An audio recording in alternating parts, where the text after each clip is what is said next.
Honestly बताइए, कितनी बार ऐसा हुआ है कि डिसाइड किया आज से मैं बदल जाऊंगी, लेकिन कुछ नहीं बदला। सीरियसली, कितनी बार बड़े प्लान्स बनाए, गोल्स सेट किए, पर लाइफ समहाउ किसी और ही डायरेक्शन में ले गई। ये वीकनेस नहीं है, ये फेलियर नहीं। कुछ लोग कहते हैं this is destiny at work, प्रारब्ध का खेल। और आज हम इसी फैसिनेटिंग पजल को एक्सप्लोर कर रहे हैं। जो सोर्सेज आपने शेयर किए, पर्टिकुलरली काउंसलर अजय भल्ला के इनसाइट्स, उनके आधार पर मिशन है ये समझना कि हम जो सोचते हैं वो ही हमेशा क्यों नहीं होता। क्या सब कुछ पहले से ही स्क्रिप्टेड है?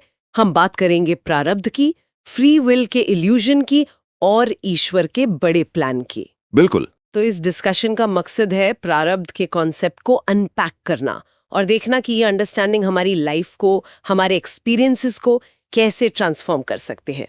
Let's dive in. शुरुआत करते हैं इस कोर आइडिया से कि लाइफ में अल्टीमेटली होता वही है जो लिखा है। हम कितने भी प्लान्स बनाएं, सपने देखें, एंड रिजल्ट वही होता है जो प्रारब्ध में है। ये सिर्फ फिलोसॉफिकल बात नहीं, ऐसा लगता है ये हर सांस का सच है। बिल्कुल। और ये समझना जरूरी है कि जिसे हम अपनी फ्रीडम या फ्री विल समझते ना, वो भी कहीं ना कहीं डेस्टिनी के धागों से बंधी हुई है। अच्छा। हाँ, जो हमें लगता है हम चूज कर रहे हैं, डिसाइड कर रहे हैं, वो डिसीजंस भी ऑलरेडी प्री डिसाइडेड है। यही सबसे गहरा, सबसे प्रोफाउंड रहस्य है। मन सोचता है कि वो आजाद है, पर उसकी आजादी भी इस व्यू के अनुसार किस्मत की डोर से बंधी है। ये तो काफी स्टार्टलिंग थॉट है। तो फिर मन का, हमारे माइंड का क्या रोल है? हम दिन भर सोचते हैं, चॉइसेस बनाते हैं, प्लानिंग करते हैं। इस सब का क्या मतलब फिर? देखिए, मन यानी माइंड बॉडी के साथ इंटरैक्ट करता है, डिजायर्स क्रिएट करता है, थॉट्स जनरेट करता है। हाँ। लेकिन अल्टीमेटली वो डेस्टिनी के अनसीन कमांड को ही फॉलो करता है। According to this philosophy, destiny को एक्सेप्ट करना या रिजेक्ट करना हमारे हाथ में है ही नहीं। मन वैसा ही एक्ट करेगा जैसा डेस्टिन्ड है। मतलब her choice, her feeling, her choice, her feeling of free will, her clever manipulation, her thought, सब डेस्टिनी का ही प्ले है। जैसा काउंसलर अजय भल्ला कहते हैं, लाइफ एक नदी की तरह है। You can swim, you can splash around, struggle भी कर सकते हो, पर अल्टीमेटली आप बहकर जाओगे करंट की डायरेक्शन में ही। वाओ, द रिवर एनालॉजी वो बहुत पावरफुल है। So the mind thinks it's the boatman. Exactly. मन को लगता है वो बोटमैन है, नाव चला रहा है, डिसीजंस ले रहा है, पर नाव की पतवार, दी ओर, वो पहले ही करंट को सरेंडर कर दी गई है। ओह। इसीलिए इतिहास में देखें तो बड़े बड़े राजा, ज्ञानी संत, इवन सेजेस कभी ना कभी बिल्कुल हेल्पलेस फील करते हैं, क्योंकि डेस्टिनी का इन्फ्लुएंस इतना सटल और परवेसिव है कि इंसान खुद को एक पपेट की तरह देखने लगता है। और इंटरेस्टिंग बात यह है कि अगर आप करंट के अगेंस्ट तैरने की कोशिश करते हैं, वो स्ट्रगल भी डेस्टिनी में ही लिखा होता है। अरे बाप रे, मतलब उससे भी नहीं बच सकते? नहीं, वो भी स्क्रिप्ट का हिस्सा है। ओके, ये तो काफी डीप है। पर फिर ये डेस्टिनी बनती कैसे है? What's the source? आखिर ये स्क्रिप्ट लिखता कौन है? इस व्यू पॉइंट के अनुसार ये हमारे ही पिछले कर्मों का, पास्ट एक्शंस का कलेक्टिव रिजल्ट है। जो बोया है वही काटना पड़ता है। कर्मा माँ कर्मा। हम इससे भागने की कोशिश कर सकते हैं, डिनाई कर सकते हैं, छुपने की कोशिश कर सकते हैं, पर फल तो भोगना ही पड़ता है, चाहे उसे आप कॉस्मिक जस्टिस कहें या कॉन्सिक्वेंसेस कहें। डेस्टिनी हमारे वेरी बीइंग में, हमारी रगों में बसी हुई है, और सही समय आने पर मन को ऐसे मोड़ देती है, हमारे कदमों को उस दिशा में ढकेल देती है जिधर हम कभी कॉन्शियसली जाना भी नहीं चाहते थे। हाँ, ये तो एक्सपीरियंस किया है। कितनी बार हम सोचते हैं मैं ये काम कभी नहीं करूंगा, करूंगी, और सर्कमस्टांसेस ऐसे बनते हैं कि वही कर बैठते हैं। एग्जैक्टली। ये डेस्टिनी का ही खेल है। मन को ये इल्यूजन देता है कि तुम मालिक हो, यू आर इन कंट्रोल। हाँ। जबकि असली मालिक तो वो कर्मों का बंडल है जो हम अपने साथ कैरी कर रहे हैं। वो इनविजिबल फोर्स है जो हमें ड्राइव कर रहा है। तो क्या इसका मतलब ये है कि इंसान कंप्लीटली हेल्पलेस है? बिल्कुल बेबस। क्या हम कुछ भी इन्फ्लुएंस नहीं कर सकते, कुछ बदल नहीं सकते? ये थोड़ा अनसेटलिंग लगता है। प्रॉब्लम यह है कि इंसान अक्सर इस पर्सपेक्टिव से देखने से इनकार करता है। हम दर्द को कर्ज समझते हैं, खुशी को ब्लेसिंग। सही बात है। पर इस फिलॉसफी के मुताबिक दोनों में ही ग्रोथ के लिए हिडन लेसन्स हैं। इसको समझने के लिए अजय भल्ला एक एनालॉजी यूज करते हैं। जैसे एक बीज है, सीड। मान लीजिए वो नीम का बीज है। उसकी डेस्टिनी है नीम का पेड़ बनना। वो स्ट्रगल करके आम का पेड़ नहीं बन सकता। उसकी इनहेरेंट नेचर फिक्स्ड है। ठीक है। लेकिन उस नीम के पेड़ की देखभाल कैसे होती है, उसे कितना पानी मिलता है, कितनी धूप मिलती है, वो कितना फैलता है, उसकी ब्रांचेस कितनी स्ट्रांग होती हैं, उसके अपने गुण, क्वालिटीज कैसे एक्सप्रेस होते हैं, इसमें फ़र्क आ सकता है। सर्कमस्टेंसेस और हमारा रिस्पॉन्स उसमें थोड़ा वेरिएशन ला सकते हैं, पर नेचर, उसका जो कोर एसेंस है, वो नीम ही रहेगा। वो आम के फल नहीं दे सकता। Okay, I think I am starting to get it. तो हम डेस्टिनी का कोर स्क्रिप्ट नहीं बदल सकते, पर उस एक्सपीरियंस के फ्लेवर को या अपने रिस्पॉन्स को थोड़ा शेप कर सकते हैं। Is that right? प्रिसाइजली। आप आउटकम नहीं बदल सकते, पर उस आउटकम को एक्सपीरियंस करने का अपना तरीका, अपना एटीट्यूड बदल सकते हैं। और इस एसेंस को डीपली फील करने का, इस अंडरस्टैंडिंग को इंटरनलाइज करने का तरीका काउंसलर अजय भल्ला कहते हैं, सिर्फ और सिर्फ ध्यान है, मेडिटेशन। मेडिटेशन। और कोई दूसरा रास्ता नहीं है इस पर्सपेक्टिव में। ध्यान ही आपके नजरिए को, आपके एटीट्यूड को ट्रांसफॉर्म कर सकता है, डेस्टिनी को नहीं। सच में ध्यान से हर चीज के प्रति आपका पर्सपेक्टिव शिफ्ट हो सकता है।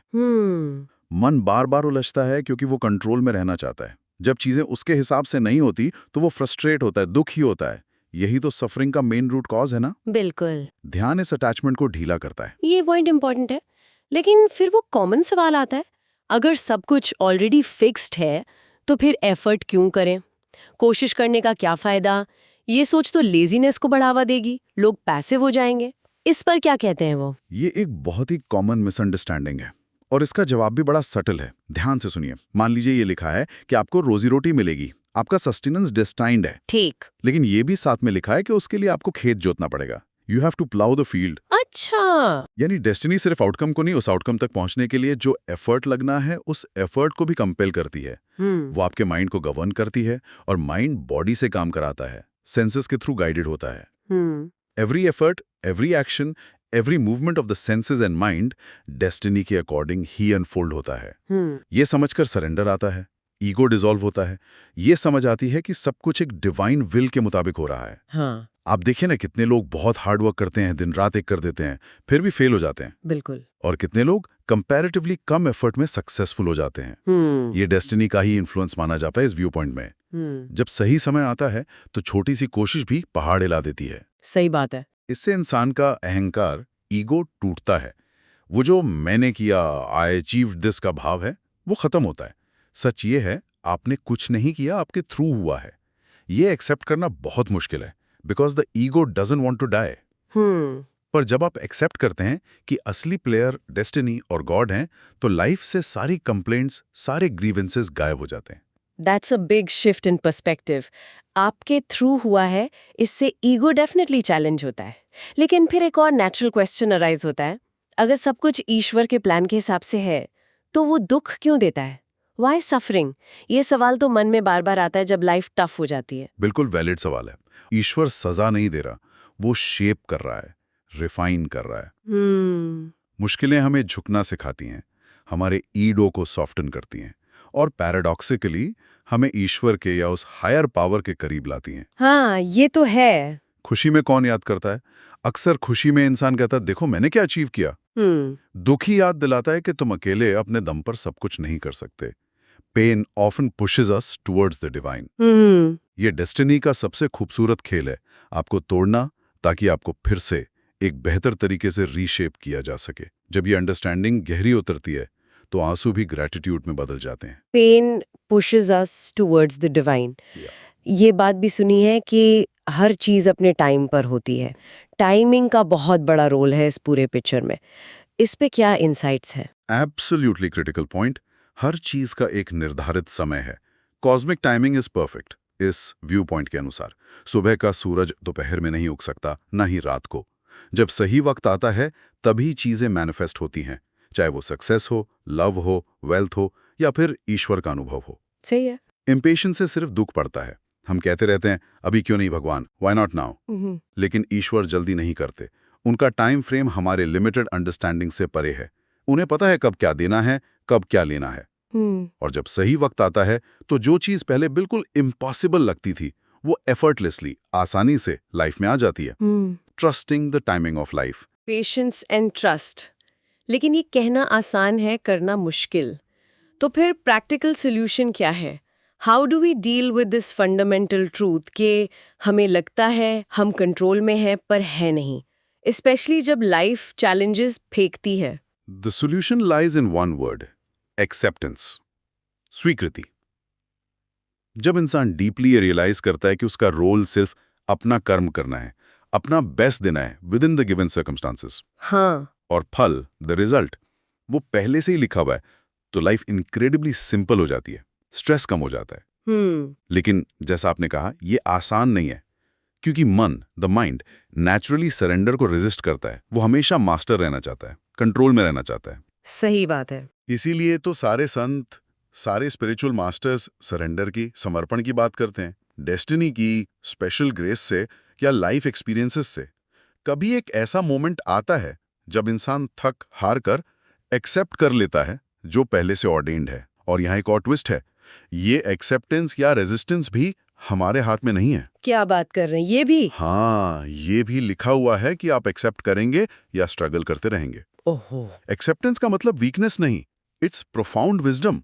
काउंसलर अजय भल्ला बताते हैं कि सबसे बड़ी आज़ादी, अल्टीमेट फ्रीडम, तब मिलती है जब आप होल हार्टेडली एक्सेप्ट करते हैं कि आप पूरी तरह फ्री नहीं हैं इन द कन्वेंशनल सेंस। ये पैराडॉक्सिकल लगता है ना, बंधन में आजादी कैसे? How can bondage be freedom? हाँ, ही काफी पैराडॉक्सिकल है। Freedom in accepting lack of freedom, यही डेस्टिनी का या इस फिलॉसफी का हिडन सीक्रेट है। और ध्यान, मेडिटेशन इस एक्सेप्टेंस को फॉस्टर करने में मदद करता है। ये अवेयरनेस लाता है कि सब कुछ आपके कंट्रोल में नहीं है। जैसे ये रियलाइजेशन गहरा होता है, टेंशन ऑटोमेटिकली डिसॉल्व हो जाती है। कि विटनेस होने की स्टेट अद्भुत है। तब आप लाइफ को अनफोल्ड होते देखते हैं, खुशी भी आती है, दुख भी आता है, पर अंदर से आप शांत रहते हैं, अनमूव्ड रहते हैं। यही सच्चा मेडिटेशन है इन एक्शन। और यही वो स्टेट है जहां इंसान कह सकता है, अब मुझे किसी चीज का डर नहीं, क्योंकि जो हो रहा है वो होना ही था, और जो होगा वो भी होना ही है। What a journey this discussion has been. तो इस गहरी चर्चा से, पर्टिकुलरली अजय भल्ला के फ्रेमवर्क से जो बात निकल कर आई, कुछ की टेकअवेज बनते हैं। Let's summarize them. 1. Even your free will is destiny's play. 2. Choice or no choice, it's all destiny. 3. Mind follows destiny, not you. 4. Rebellion too is written in destiny. 5. Every thought is already scripted. 6. Our planning is biggest illusion created by destiny. Yes, याद रखें, according to this perspective, destiny is fixed. उसे कोई comma या full stop बदल नहीं सकता। सिर्फ ध्यान, मेडिटेशन, लाइफ के प्रति आपका नजरिया, आपका एटीट्यूड ट्रांसफॉर्म कर सकता है। हम अक्सर इल्यूजन्स में भटकते रहते हैं, दर दर फिरते हैं, ये रियलाइज किए बिना कि ध्यान ही एकमात्र रास्ता है to find that inner peace amidst life's chaos. We often cling to illusions, we wander door to door, yet fail to realize that dhyan is the only way. Brothers and sisters, try sincerely. If you find another path, please let us know. Last but not the least, what I share on YouTube is purely my perspective, never meant to impose on anyone. If you like it, take it. If not, forgive me and move on. Every word I write, every thought I share, flows only through the grace of my Sadguru. And remember, in this journey of life, nothing, truly nothing, happens without the blessing of the Sadguru. फिर मिलेंगे. We will meet again. In next topic, the fragrance will remain, only the cover will change. Till then, live a healthy, wealthy, blissful life. Rab rakha.